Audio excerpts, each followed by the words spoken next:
Sallallahu ala Muhammad sallallahu alaihi wasallam, sallallahu ala Muhammad sallallahu alaihi wasallam. Alhamdulillah. Alhamdulillahilladzi ikhtara nabiyahu Muhammadan wa atahu syarafa wa fakhra. Ashhadu an la ilaha illallah wahdahu la syarikalah wa ashhadu anna Muhammadan abduhu wa rasuluh. Wa nusalli wa nusallimu ala hadzal nabiyil mursali bil haqqi basyiran wa nadhira wa da'iyan ilal haqqi bi'idnihi wa sirajan munira wa ala alihi wa ashabihi wa sairi atba'ihi alladhina kanu lahu alal haqqi awana wa ansara. Amma ba'd, faya ibadallah usikum wa iyaya bitaqwallah faqad fazal muttaqun. Qala Allah Ta'ala fi kitabihil karim, a'udzu billahi minasy syaithanir rajim, falladzina amanu bih wa 'azzaruhu wa nasaruhu wattaba'un nural ladzi unzila ma'ah ulaika humul muflihun. Sidang Jumat yang berbahagia, pada kesempatan khutbah hari ini khatib berwasiat pada diri sendiri, umumnya hadirin sekalian, mari kita tingkatkan keimanan dan ketakwaan kita kepada Allah Subhanahu wa ta'ala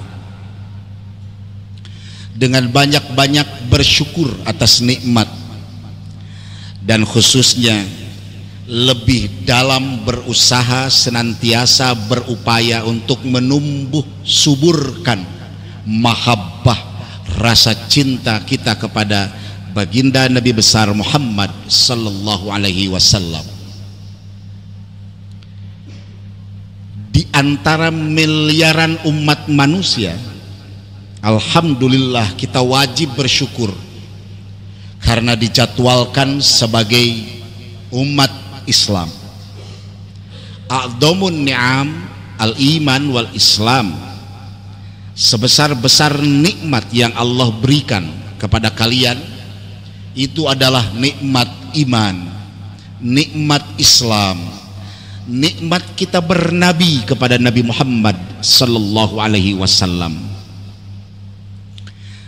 Umat yang bernabikan, manusia sempurna yang penuh dengan kasih sayang, manusia yang paling mulia, paling sopan akhlaknya, paling ramah tingkah lakunya, paling kuat sholatnya, paling rajin ibadahnya, paling hebat tahajudnya, paling kuat juga puasanya, dan makamnya pun nyaris setiap tahun diziarahi di Masjid Nabawi sembari meneteskan air mata pelepas dahaga rindu buat beliau.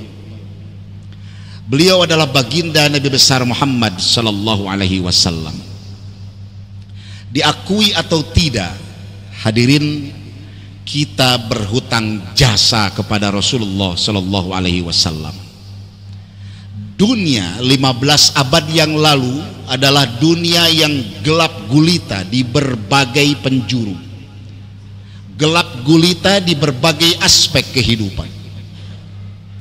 Dari segi teologi, dari segi ketuhanan, itu tidak kurang dari 360 berhala di sekeliling Ka'bah yang mereka buat sesuai dengan selera masing-masing. Dari segi sosial, kegemaran mereka adalah berperang antar suku, memperebutkan tanah subur. Judi jadi hobi, mabuk-mabukan jadi gengsi, dan yang terparah, kaum wanita diletakkan serendah-rendahnya dan lebih kotor daripada sampah. Tapi alhamdulillah, tanggal 12 Rabiul Awal lahirlah seorang manusia mulia dari rahim yang mulia, Bunda Siti Aminah. Pemimpin besar dilahirkan di hari Senin, yakni baginda Nabi besar Muhammad sallallahu alaihi wasallam, yang kemudian di usia 40 tahun beliau diutus mengemban tugas untuk berdakwah, menjadi nabi, dan kemudian diangkat menjadi rasul. Bahkan tugas yang paling penting adalah rahmatan lil alamin. Karena itulah bulan ini, saat ini, hari ini kita berada di bulan Rabiul Awal, bulan dilahirkannya baginda Nabi. Kenangan kita kemudian muncul, dan seharusnya tugas kita adalah menumbuh suburkan cinta kepada baginda Nabi besar Muhammad sallallahu alaihi wasallam. Tunjukkan ekspresi kegembiraan dengan lahirnya Rasul sallallahu alaihi wasallam yang telah menyelamatkan umat. Karena kata Allah, qul, katakan Muhammad, bifadlillahi wa birahmatih fabidzalika falyafrahun. Bifadlillahi, dengan karunia Allah, dengan sebab Allah karuniakan, wa birahmatih, dan dengan sebab rahmat yang Allah turunkan, fabidzalika falyafrahun, karena sebab-sebab itulah kalian wajib bergembira. Falyafrahun, itu kan gembira terhadap karunia fadl Allah, itu kan karunia terhadap rahmat Allah. Iya, rahmat itu uluran kasih sayang Allah. Manakala kita kenduri pesta pernikahan putra putri kita, kita bergembira, dan itulah rahmat Allah. Manakala kita ibadah haji atau umroh, kemudian diantar oleh sanak famili handai tolan, kita juga gembira, dan itulah rahmat Allah. Tetapi rahmat yang saya sebutkan itu menyangkut pribadi, menyangkut kita yang mengadakan kenduri, menyangkut kita yang berangkat haji atau umroh. Tapi Allah kasih rahmat yang bukan cuma untuk pribadi, tapi rahmat ini untuk segenap alam semesta. Wa ma arsalnaka illa rahmatan lil alamin. Kami tidak mengutusmu wahai Muhammad kecuali sebagai rahmat untuk jagat semesta. Kalau begitu, ini rahmat sangat besar. Jadi Allah turunkan rahmat yang besar ini, fabidzalika falyafrahun, maka kalau begitu kalian wajib bergembira. Kasih sayang Allah disebar melalui utusannya, dan tidak ada manusia yang paling kasih, paling sayang, paling cinta sampai Allah sematkan Asmaul Husna teruntuk beliau. Laqad ja'akum rasulun min anfusikum azizun alaihi ma'anittum harisun alaikum bil mu'minin raufun rahim. Raufun rahim itu Asmaul Husna. Tapi sepakat ulama tafsir, raufun rahim ini juga disematkan khususiat secara khusus kepada baginda Nabi besar Muhammad sallallahu alaihi wasallam, karena beliau sangat welas, sangat asih. Saya kasih contoh bagaimana kasih sayang beliau kepada kita umatnya.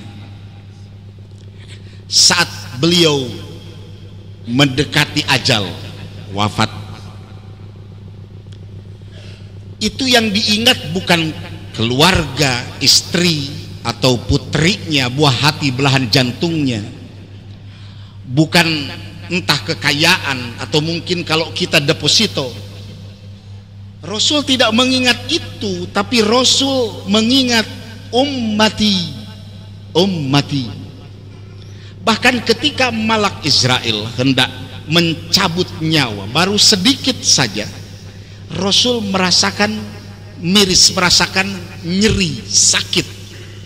Lalu beliau minta untuk menghentikan sejenak. Sebentar ya Israel, jangan kau lanjut. Kenapa? Izinkan aku munajat kepada Allah. Ya Allah, kalau memang begini sakitnya sakaratil maut, untuk terakhir kali dalam hidupku aku meminta kepadamu, jangan biarkan umatku merasakan sakitnya sakaratil maut. Biarkan seluruh sakitnya sakaratil maut umatku, aku yang menanggung. Ummati, ummati, umatku, umatku. Sebelum ada jawaban dari Allah bahwa umatmu diampuni, bahkan dipersilahkan masuk surganya Allah, Rasul belum mempersilahkan Israel untuk melanjutkan mencabut nyawanya. Tapi setelah Allah mengutus Jibril, dikabul seluruh permintaannya, barulah Rasul merasa tenang. Silahkan Israel, cabut nyawaku. Jadi yang ada dalam darah, yang ada dalam denyut jantungnya, tarik dan hembusan nafasnya, itu tidak ada lain kecuali hanya umatnya. Hanya kita yang beliau pikirkan sepanjang hidupnya. Karena kalau mau memikirkan diri sendiri, Rasul itu sudah dijamin masuk surga. Kalau mau memikirkan diri sendiri, Rasul sudah enak Isra, Mi'raj, bertemu dengan Allah, keliling wisata surga dan neraka. Apalagi yang beliau minta? Maka tidak ada lain kecuali sepanjang hidupnya beliau hanya memikirkan kita. Pertanyaannya sekarang, apa yang kita berikan untuk Rasulullah Sallallahu Alaihi Wasallam? Karena kalau kita mengaku cinta, butuh bukti. Ciri orang yang mencintai Rasul, falladzina amanu bih, dia yang pertama mesti mengimaninya, mempercayainya, meyakininya. Wa azzaruhu wa nasaruhu, mengagungkannya, jangan merendahkannya. Wa nasaruhu, membelanya, membela ajaran yang beliau ajarkan. Wattaba'un nural ladzi unzila ma'ah, mengikuti apa yang diturunkan Allah bersamanya, yakni Al-Quran. Ulaika humul muflihun, merekalah orang-orang yang beruntung, orang-orang yang berbahagia, orang-orang yang sukses. Jadi apa ekspresi cinta kita, bukti cinta kita kepada Rasulullah Sallallahu Alaihi Wasallam? Kalau kita menjawab cukup bagi kami baca sholawat, itu betul. Tapi pertanyaan lagi dibalik, sudah berapa juta sepanjang hidup ini kita persembahkan sholawat untuk Rasulullah Sallallahu Alaihi Wasallam? Bukankah Siti Khadijatul Kubra sang konglomerat telah mengorbankan seluruh jiwa raga, bahkan seluruh materi, hingga beliau jatuh miskin, hingga di akhir hayat hidupnya beliau tidak punya apa-apa lagi karena semua dikorbankan untuk perjuangan dakwah Rasulullah Sallallahu Alaihi Wasallam dengan kecintaan dan kasih sayang. Hanya selembar baju yang beliau pakai, hingga Rasulullah meneteskan air mata saat sakaratil mautnya Siti Khadijah. Maafkan aku ya Khadijah, karena aku tidak bisa memberi apa-apa untukmu. Kata Siti Khadijah, tidak ada artinya materi duniawi asal engkau tetap bersamaku aku bahagia dunia dan akhirat. Tapi di akhir ini satu yang kupinta ya Rasulullah. Apa ya Khadijah? Jangan engkau mundur walau setapak. Maju terus dakwah, menangkan Islam di seluruh dunia. Aku mendukungmu. Jikalau engkau berangkat dakwah dan kemudian di hadapanmu ada sungai membentang, atau ada lautan, atau ada danau yang menghalang, sementara di situ tidak ada rakit, di situ tidak ada perahu untuk menyeberang, tolong ya Rasulullah, gali kuburku, lalu ambil tulang belulangku, ikat satu persatu, jadikan jembatan agar engkau bisa menyeberang ke tanah yang dituju untuk mengembangkan dakwah Islam. Begitu pengorbanan Siti Khadijah sebagai bukti ekspresi mahabbah cinta kepada Rasulullah Sallallahu Alaihi Wasallam. Dalam peperangan Uhud, Rasul terdesak hingga dikabarkan Muhammad terbunuh. Sahabat besar panik, termasuk Abu Bakar Siddiq radhiyallahu anhu. Tapi begitu dihampiri, sudah ada terlebih dahulu seorang sahabat yang mengawal Rasulullah Shallallahu Alaihi Wasallam. Dialah Abu Talhah bin Ubaidillah. Dengan badannya, dengan tubuhnya, dia berkata, ya Rasulullah, sebelum dadamu, biarlah dadaku yang tertusuk. Sebelum nyawamu, nyawaku yang harus mereka ambil. Darahku biar tertumpah, asal jangan darahmu ya Rasulullah. Maka panah bertebaran, tombak juga bertebaran, hingga Abu Talhah bin Ubaidillah tertusuk dengan belasan anak panah dan puluhan tombak, seperti tidak berwujud mayat, bahkan berwujud anak panah atau tombak. Lalu Rasul menjerit, "Ishhadu, saksikan oleh kalian, wajabat, wajabat, wajabat, bahwa Abu Talhah bin Ubaidillah wajib masuk surga, wajib masuk surga, wajib masuk surga." Setelah gugur Abu Talhah, Rasul makin terdesak karena tidak ada tameng. Abu Bakar segera beranjak untuk menjadi tamengnya, tapi dihalangi oleh seorang sahabat bernama Abu Ubaidah. "Ya Abu Bakar, sepanjang hidupmu kau dekat dengan Rasulullah, saat hijrah kau dekat dengan Rasulullah, kini izinkan aku yang mendekati Rasulullah Shallallahu Alaihi Wasallam." Dihalangi Abu Bakar, Abu Ubaidah yang maju, dan tanpa disadari Rasul terkena percikan besi dari sebuah tombak, terkena keningnya, tertancap di keningnya, darah mulai mengucur. Abu Ubaidah langsung mendekati Rasul, ingin dicabutnya, tapi beliau khawatir Rasul akan kesakitan. Apa yang dia lakukan? Dengan giginya secara pelan diambil besi itu dari keningnya, maka memancarlah darah dari Rasulullah. Saat itu juga langsung dengan sorbannya diikatkan, dan darah yang mengalir di mulutnya dia telan sampai Rasul teriak, "Muntahkan, muntahkan, muntahkan." "Tidak ya Rasul." Dan dengan mulutnya pula seluruh darah yang ada di jubahnya Rasul dihisap semuanya oleh Abu Ubaidah. Dan kemudian muncul sebuah emosi, muncul sebuah ghirah, muncul sebuah kecemburuan, langsung kebencian itu muncul di matanya. Semua musuh dihadang. "Hei orang-orang kafir, hadapi Abu Ubaidah."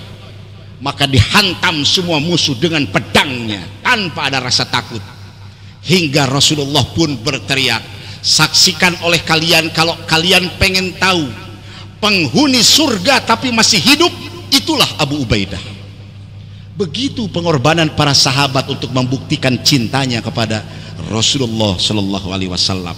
Kembali kita bertanya, apa apa yang bisa kita buktikan sebagai tanda cinta kepada Rasulullah Shallallahu Alaihi Wasallam. Mudah-mudahan Allah memberikan inayah, memberikan taufik dan hidayah agar tumbuh subur mahabbah di hati kita semua, dan kemudian kita bisa mengekspresikannya cinta itu kepada Rasulullah Shallallahu Alaihi Wasallam.